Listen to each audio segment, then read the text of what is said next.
الحمد لله رب العالمين والصلاة والسلام على أشرف المرسلين نبينا محمد وعلى آله وصحبه أجمعين. We continue inshallah ta'ala with the subject of the virtues of Ramadan, some of the fada'il of the month of Ramadan from the book by Sheikh Abdul Aziz bin Baaz rahimahullah. And as mentioned yesterday, we're in the month of Sha'ban, we're not in Ramadan. But it's part of the preparation for the month of Ramadan is to talk about it in the month of Sha'ban. This is something that the ulama have been doing from one generation to the other. And as mentioned yesterday, that if something is wajib, if something is an obligation upon a person to do, then it's an obligation to learn about it before it comes. So before you start your salah, you have to know how to make salah. Before Ramadan starts, you have to learn how to fast. Otherwise, the first day of Ramadan, a person doesn't know the intentions and things of that nature. So not just the matters of fiqh or the ahkam, but also we need to make sure that our hearts are in that state of exalting and making ta'zeem to the awamir, to the commands of Allah. And this is for everyone, young and old. We all have the same heart, alhamdulillah.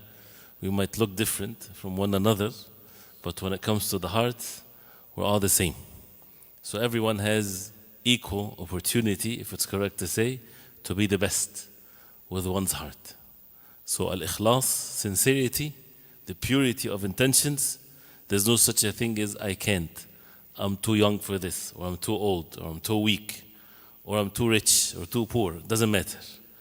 So everyone should have pure, sincere intentions. When it comes to the love of Allah subhanahu wa ta'ala, we all should be the same. We should do the best we can so that we perfect this love of Allah subhanahu wa ta'ala in our hearts, the fear of Allah, the hope for the rewards from Allah subhanahu wa ta'ala, and so on.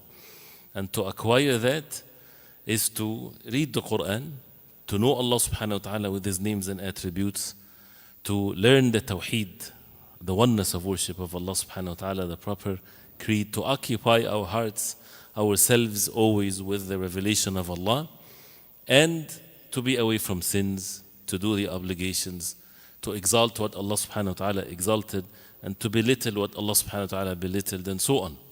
And this is one day after the other, and it's all by Allah subhanahu wa ta'ala. These hearts are owned by Allah subhanahu wa ta'ala. Allah subhanahu wa ta'ala yahdi man yasha' wa yudillu man yasha'. He guides whoever He wills, and He leads astray whoever He wills, subhanahu wa ta'ala, but it's all by the justice of Allah and the mercy of Allah. And we need to turn to Allah subhanahu wa ta'ala by seeking help from Allah subhanahu wa ta'ala to attain everything. One of which is that Allah would yuballighuna Ramadan, that Allah subhanahu wa ta'ala will make us witness the month of Ramadan, and to guide us and to help us to fulfill the pillar of Islam, which is fasting, to observe the obligations and the recommended acts, and to make us among the faizeen, among those who win and attain what Allah subhanahu wa ta'ala is pleased with at all times and in the month of Ramadan. So learning this or sitting in these types of gatherings, it has an effect in the hearts that makes us make big what Allah subhanahu wa ta'ala exalted. So continuing, and I would just summarize some of the things, otherwise we don't have enough time. But we need to also talk briefly about some of the ahkam after Isha, inshaAllah ta'ala, the rulings of fasting. So here Allah subhanahu wa ta'ala ordained fasting upon us in the month of Ramadan. يا أيها الذين آمنوا كتب عليكم الصيام كما كتب على الذين من قبلكم لعلكم تتقون. The word used in the ayah, O you who believe, كتب عليكم الصيام. الصيام has been كتب, written, ordained upon you, and this is the meaning of al-kitaba. So as he mentions also in the explanation, that al-kitaba, or which literally means wrote upon you to fast in the month of Ramadan, it has two meanings. One of which is the religious meaning of it. That means you are obliged to do it. If Allah subhanahu wa ta'ala ordained something, He wrote something for you to be upon. This is the meaning of al-kitaba al-shar'iyya, the religious one. So that means this is upon you, this is an obligation upon you to fast. And there is the kitaba by the qadr of Allah. Everything is recorded when it comes to the qadr of Allah subhanahu wa ta'ala. So whatever happened, if it happened, then we get to know what is in the qadar of Allah, in the predestiny. So we are always facing it with being pleased with Allah and having the patience to seek rewards from Allah subhanahu wa ta'ala alone. So, Ya ayyuha alladhina amanu kutiba alaykum as-siyam. First of all, the call is from Allah to the believers. So the believers are honored by this, that you are going to be among those who Allah subhanahu wa ta'ala obligate upon them to fast as an act of ibadah, and the person give his full attention to how then to fulfill it, because this is a call to the believers from Allah subhanahu wa ta'ala. And in the ayat, Allah subhanahu wa ta'ala mentioned, as He says here, that al-mafrud, what is the fard? Is fasting the month of Ramadan for those who fulfill the conditions of it, because that requires some physical abilities. So for those who are not able to fast, there is no harm on them, and that's part of the deen, and they are still addressed by the ayah. So even if a person is not able to fast the month of Ramadan, he's still part of those who Allah subhanahu wa ta'ala said, Ya ayyuha alladhina amanu kutiba alaykum as-siyamu kama kutiba ala alladhina min qablikum la'allakum tattaqun. So if a person is not able to, siyam is an obligation upon him, but because Allah subhanahu wa ta'ala is the one that relieved him from this obligation because he's sick, so he is submitting himself to the commands of Allah. Imagine that if it was that Sawm, fasting is an obligation, and it doesn't matter. If you're dying, you have to fast. What would a believer do? سمعنا وأطعنا. We listen and we obey. He's the one that bestowed this life for us, and He is the owner of all things, subhanahu wa ta'ala. So if He commanded for the people, if you fast, you die fasting, go ahead and go for it, and He's the owner of all things. If this was the case, we have nothing but to say سمعنا وأطعنا. The attitude of that submission should be present in the heart. But as we all know, if this is said like this, people would laugh, because this is not the deen of Allah. Allah subhanahu wa ta'ala is the most merciful. But the heart should be in that level of submission, without asking why this or that. This is command from Allah, so we fulfill and we submit ourselves to Allah subhanahu wa ta'ala. So if someone is excused, he's still part of this ayah. So they would attain also the taqwa of Allah, because why they break their fast? With ilm, with knowledge, because they fit in these categories of those who are permissible for them to break their fast. So they say سمعنا وأطعنا. And the hadith of Aisha radiallahu anha is very clear in this, of how the Sahaba radiallahu anhum understood these meanings.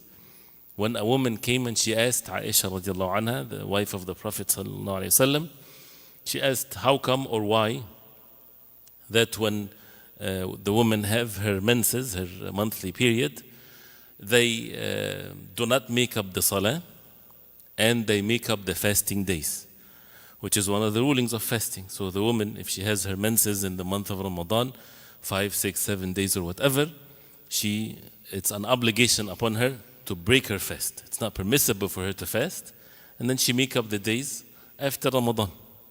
So she asked her, how come and the salah, she doesn't make up the salah. So whenever she has her monthly cycle, she doesn't make up the salah that she missed in these days. So Aisha radiallahu anha, she did not reply like one of us would reply. It's because the wisdom behind it is the fasting is only counted days, and it's only once a year. But the salawat is so many salawat. She did not say all of this stuff. She said to her, "Aharuriya anti? Are you from the Khawarij, or from these deviant ones?"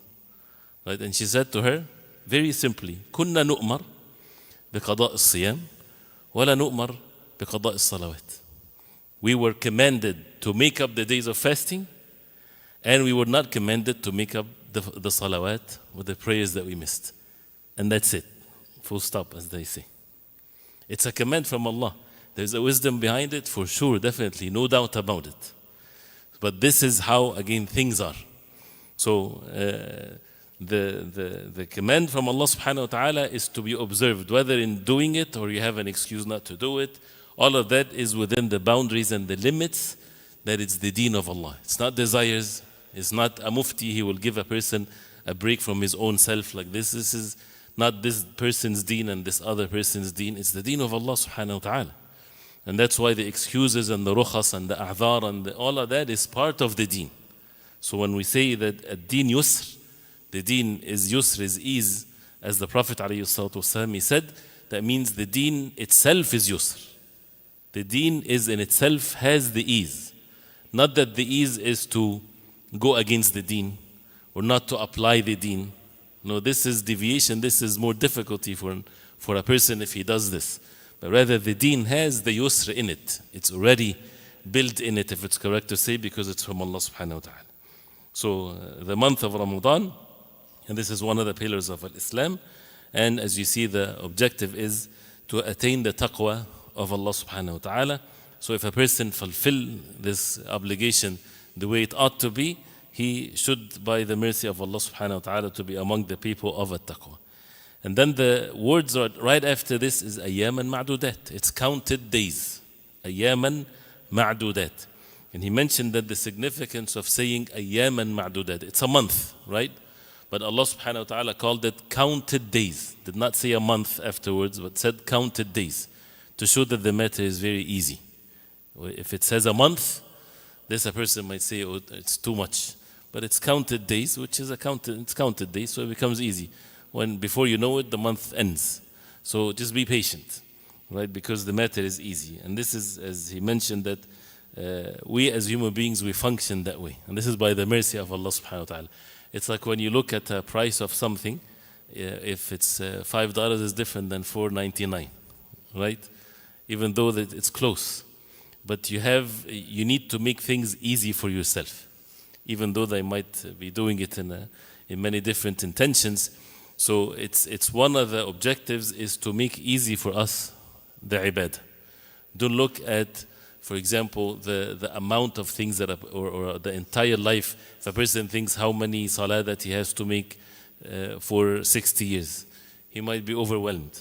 But just take it one day at a time. Then it becomes easy.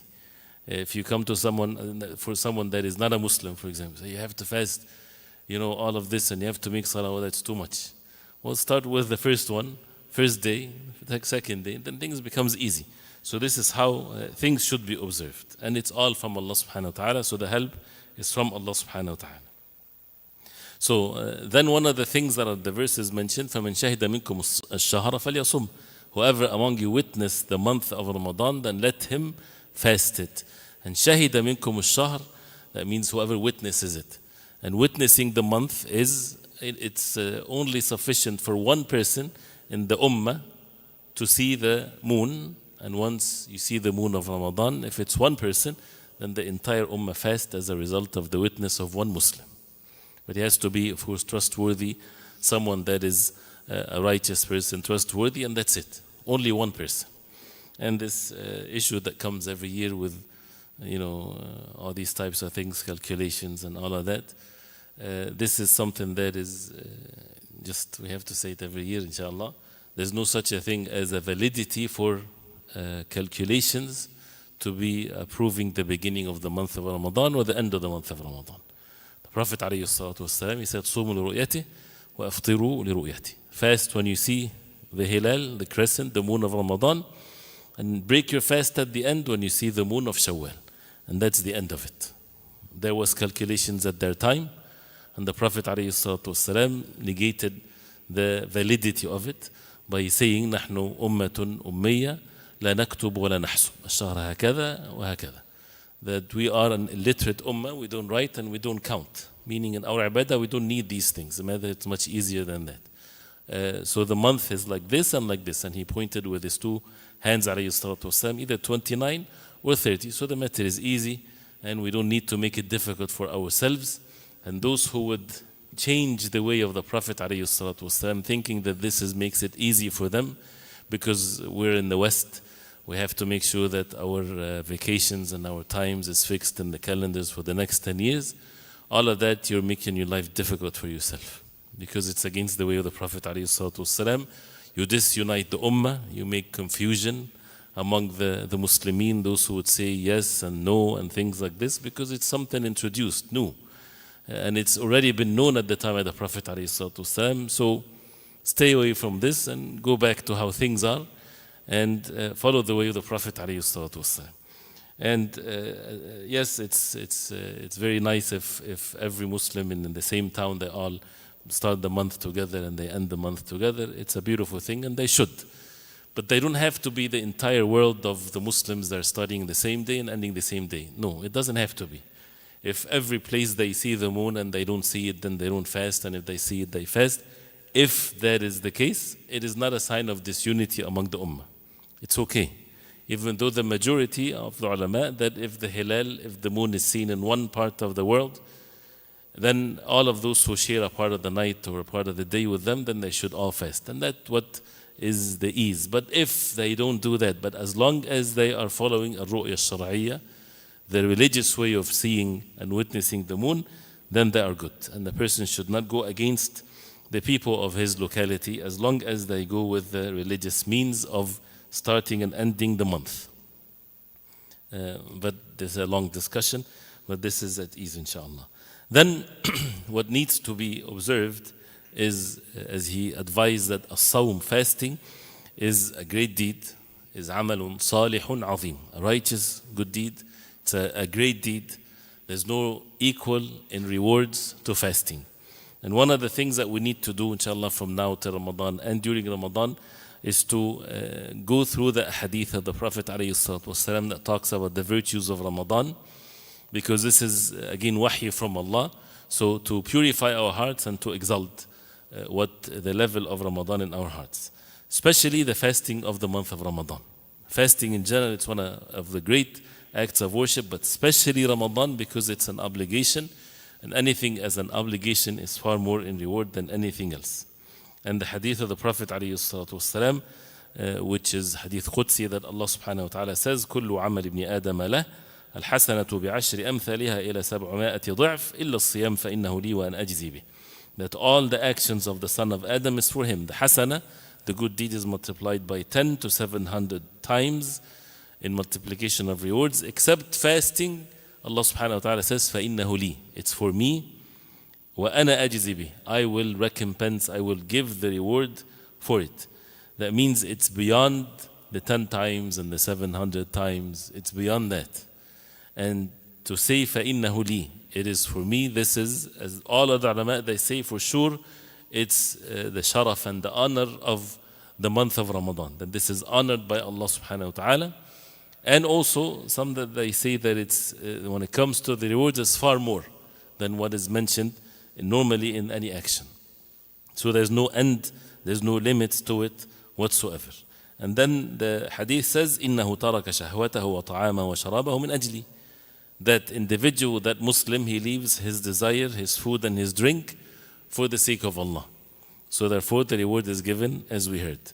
And shahwatahu, the desires, the things that breaks the fast.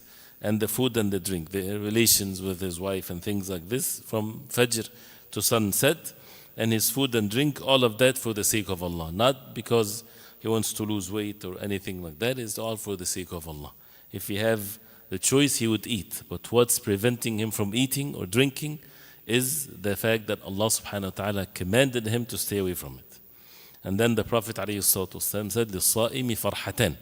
The fasting person has two moments of joy.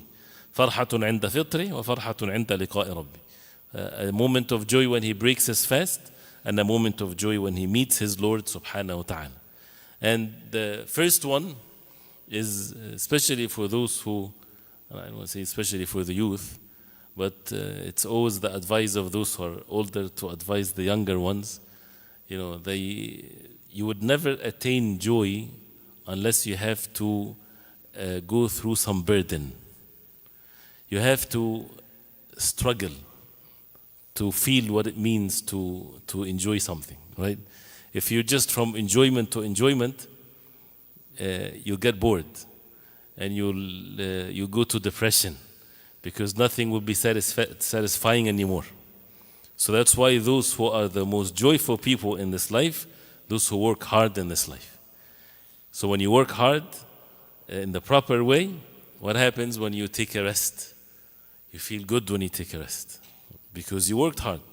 And even the word al-raha means what? You take rest. Take rest from what?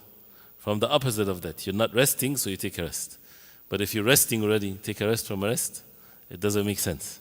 So that's why these types of ibadat brings this meaning to us. And we all know what it means at the moment of the Maghrib time. It's a very joyful moment. Everybody's getting together and everybody's waiting for that moment where he drinks and eat. And it's a joyful moment. And it's all for the sake of Allah subhanahu wa ta'ala.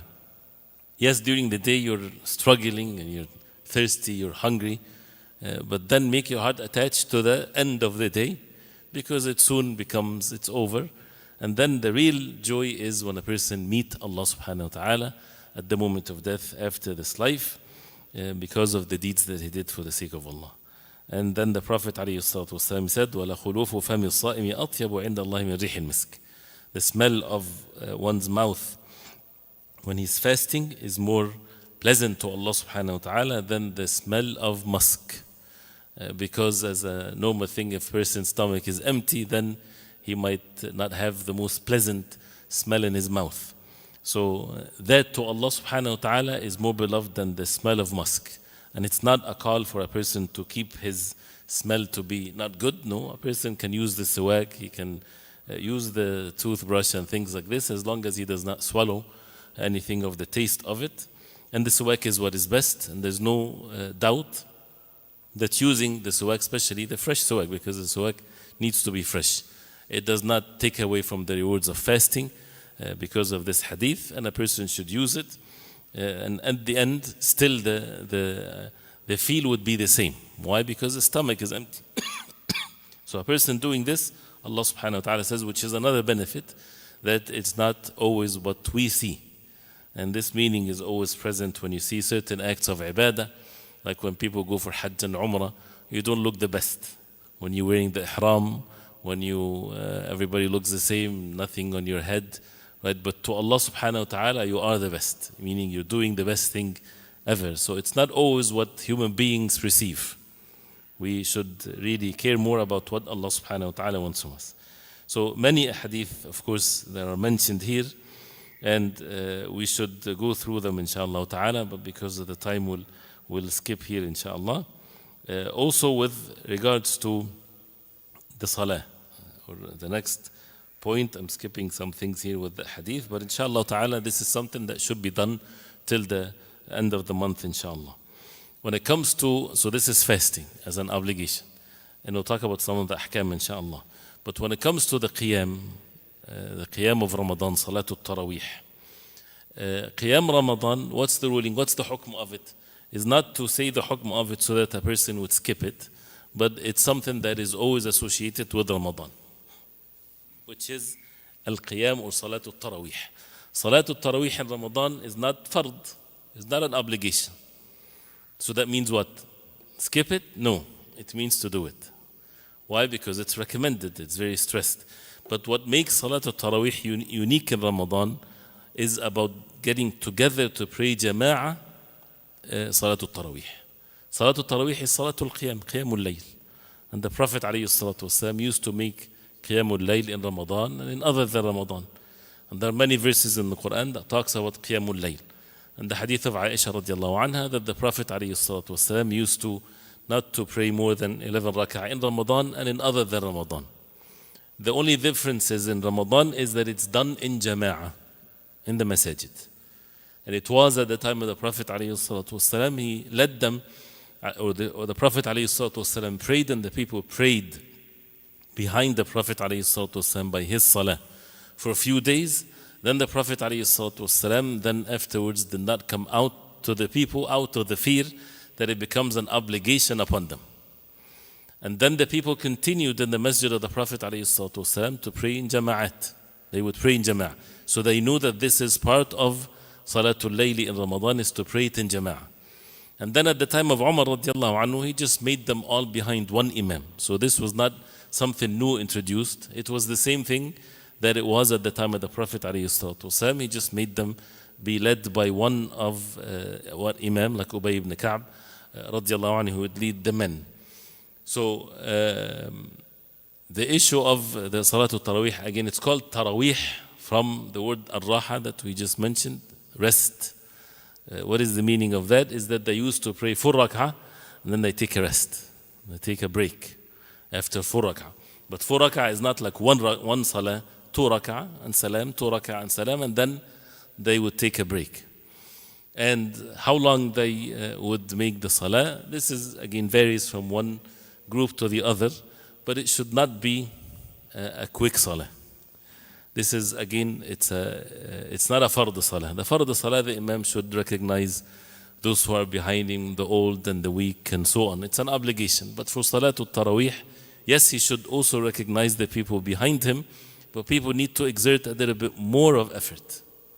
Right? So more than the fard salah. Fard salah, you cannot sit if you're able to stand. It would invalidate your salah. If you're able to stand and you sit in the fard salah, it's not permissible. But for Salatul Taraweeh, if you are able to stand in the salah, if you're the youngest person in the crowd and you see that next to you a very old person is standing and you want to sit, there's no harm. Salah is valid, right? But if you're not sick, you get half of the reward of those who are standing. But if you have a choice of not praying because you don't want to stand long versus that you would sit is better for you. You get at least half of the reward.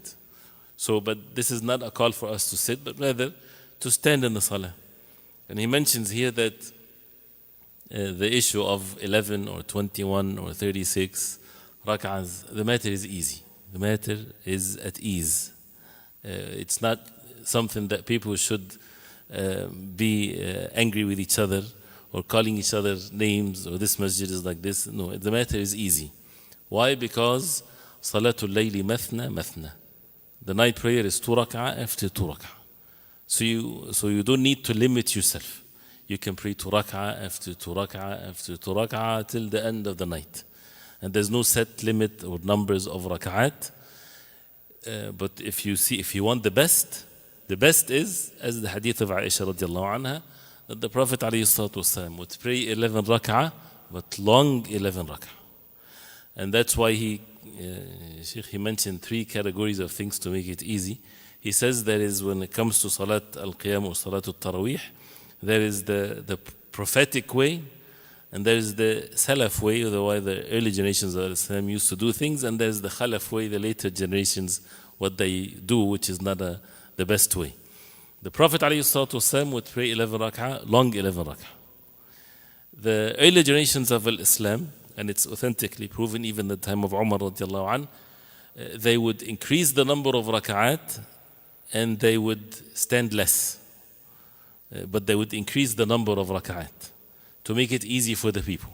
Some people, it's difficult for them to stand long. So they would increase the number of rak'at. Instead of 11, it becomes 21.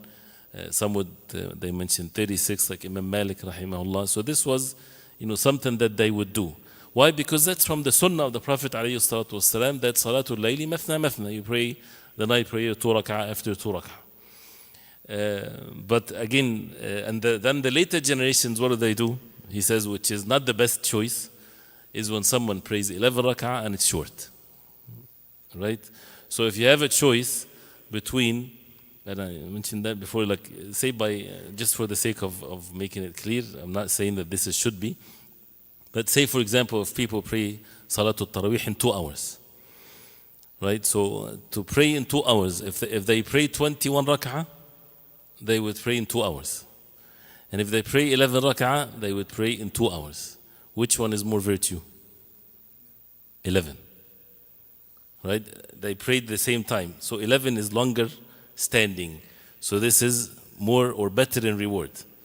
But if people would pray the 21 rak'ah in 2 hours, and others they would pray the 11 rak'ah in 1 hour, which is better? The 21 or the 23. Right? Because they prayed more time. So, and the best in both is, of course, yes, if it's 11, but long rak'ah.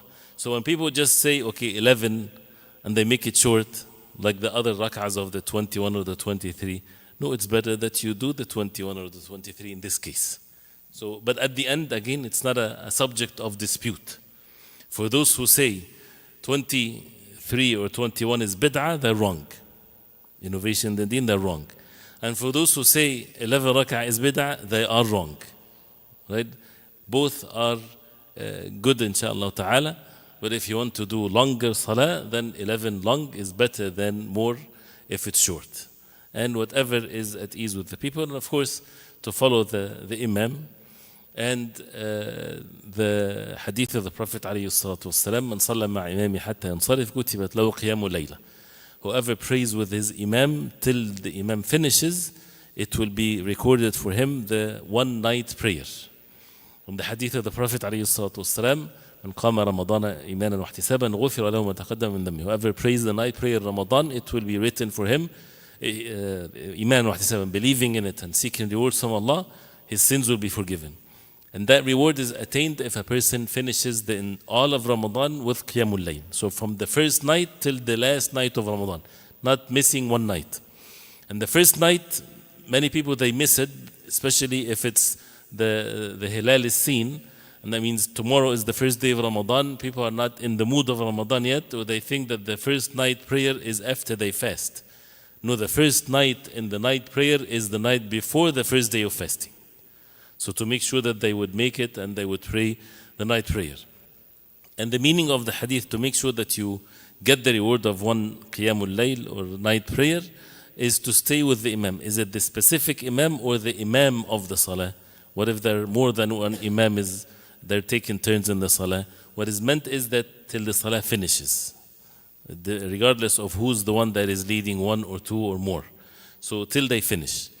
One on the side mas'ala like this, the last 10 nights of Ramadan, where you would find a prayer in the beginning of the night and then there's another prayer at the end.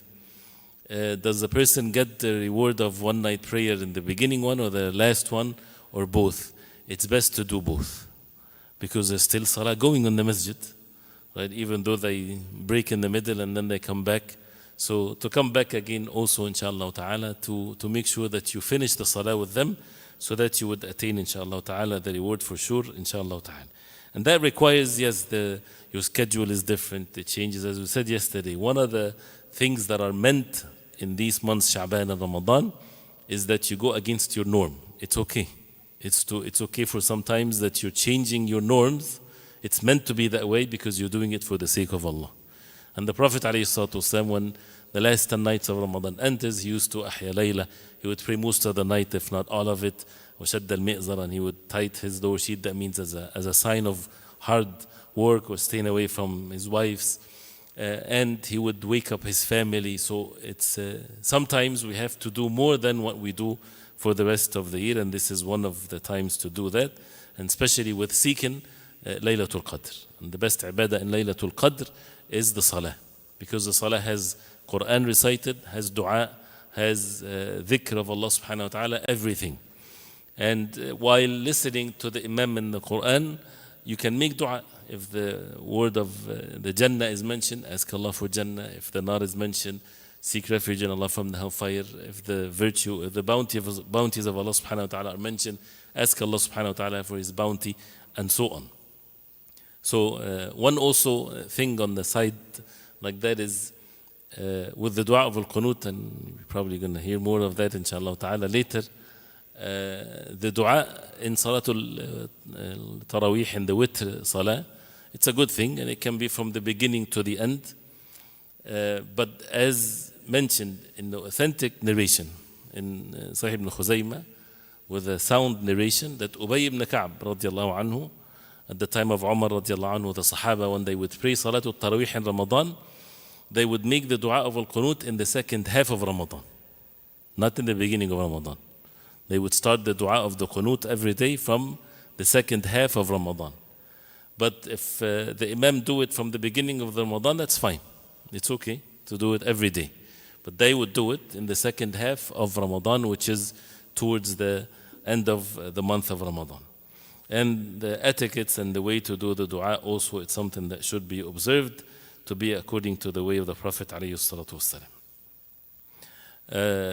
So this is the subject of the Taraweeh prayer, and following the Sunnah of the Prophet ﷺ. Some people, they invent certain things what they do in Salatul Taraweeh, whether they make a call for it before it starts, as-salatu jami'a or something like this. There's no such a thing.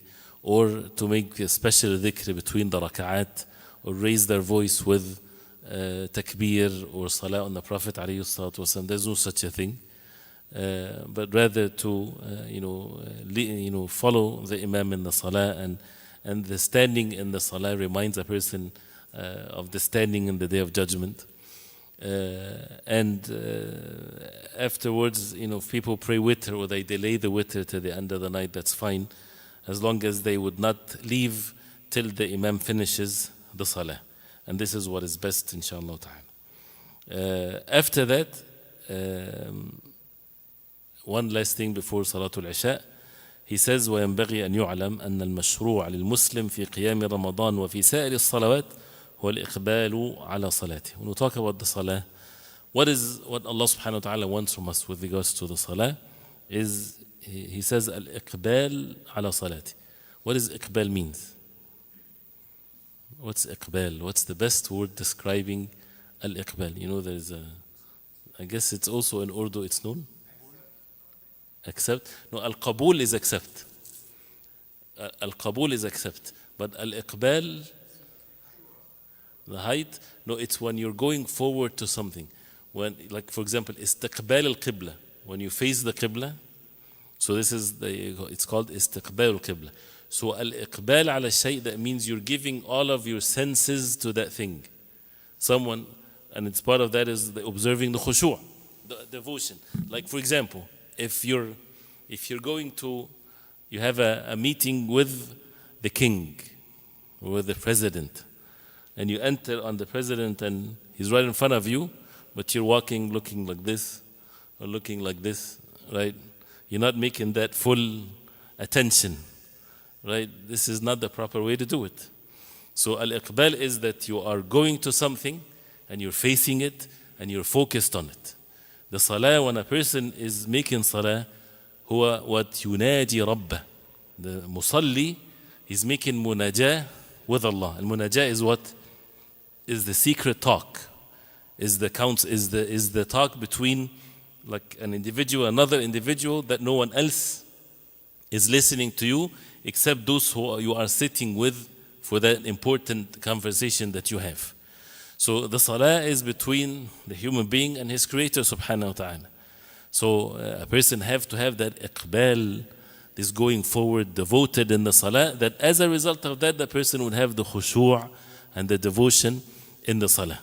The same thing, by the way, in our majalis like this, majalis al-ilm and thing. If someone comes to you as a guest and he's sitting, but instead of you sit with him like this, you give him your back and you become busy with something else, he will leave you. This is bad manners. So you give attention to that person that come and visits you, right? So those who come to the masjid, they are guests for Allah subhanahu wa ta'ala. So to give one's attention, to be focused on this, and to seek help from Allah subhanahu wa ta'ala to be upon this. So he says this, al-iqbal, this is in the qiyam al-Ramadan, in the 5 daily salah at all times. Wal-khushu' fiha, and to have the khushu', the devotion in the salah, the focus in the salah, the presence of the heart in the salah. وَالطُّمَأْنِينَ فِي الْقِيَامِ وَالْقُعُودِ وَالرُّكُوعِ وَالسُّجُودِ. And to have tuma'nina, tranquility, don't be in haste when it comes to the salah. And the salah is, by the way, is heavy, is great, except إِلَّا عَلَى الْخَاشِعِينَ, as Allah subhanahu wa ta'ala says in the Quran, وَإِنَّهَا لَكَبِيرَةٌ إِلَّا عَلى الْخَاشِعِينَ. The salah is kabira, it's a big thing, except upon the khashi'in. The khashi'in, then it becomes easy for them. So that's why the khushu' is a gift from Allah subhanahu wa ta'ala, and it's a deed that should be acquired, and it requires mujahada. A person has to struggle with himself to bring the khushu' and the devotion in the salah, which is a mixture of all kinds of things, and not to be in haste. So he says, لأن روح الصلاة, Shaykh Ibn Baz رحمه الله says, لأن روح الصلاة هو الإقبال عليها بالقلب والقالب والخشوع فيها وأداؤها كما شرع الله بإخلاص وصدق ورغبة ورهبة وحضور قلب. The spirit or the soul of the salah is to al-iqbal alayha. When it's time for the salah, you're not distracted. You're trying to make yourself going forward for that most important action in our life. And we have to repeat these meanings on our hearts, because the shaitan won't leave us alone. And we are commanded to make the salah even in the midst of our busy day. You might be leaving something that is stressing you out in work or something like this, and you leave that to make salah. So all of that stress comes with you. But we have to train our hearts that what you're leaving is nothing compared to what you're going forward to. How a person would go to his work and he has a major issue there and he focuses on it, this is nothing compared to the salah that Allah subhanahu wa ta'ala commanded us to observe. So the salah, we ought to be more in the salah, in every salah. And since it's happening every day, so we tend to overlook it. And that's why the mujahada has to be done constantly and to remind ourselves. And the struggle is a good thing, and it transforms the person one day after the other. And that's why the way to do it is to follow the way the Prophet ﷺ, whether it's to go earlier for the salah, to make, once a person starts, the adhan is called, and we're deprived from listening to the adhan should be some interaction that we have with the adhan. You repeat after the muadhin, la hawla wa la quwwata illa billah, like this. Then you go make wudu. You're not making wudu and thinking about your job and about your family and about your children. We should think, or to make ourselves to focus on, once we have to detach from all of these types of things and to focus on what we're doing. And we are suffering in these days from not able to detach, because we're attached all the time, right, with the phones, and you're not able to detach yourself. So constantly looking and sending messages or looking at this or reading this. Where's the time that a person would detach himself and stay away from all of this and devote in his ibadah? If it's time to read the Quran, stay away from these types of distractions. If it's time for the salah, from the moment we make wudu, we should make everything away from us. And whatever concerns you, it's all owned by Allah. So you're not going to lose anything. You're not going to miss anything. It's all by Allah subhanahu wa ta'ala. And we should do the best we can in this. So this is the iqbal on the salah, as he says. This is the spirit of the salah. Bil-qalbi wal-qalib.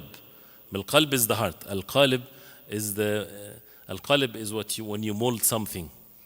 You have what do you call it? When you're trying to manufacture, how for example, how did they manufacture this phone? They had a mold,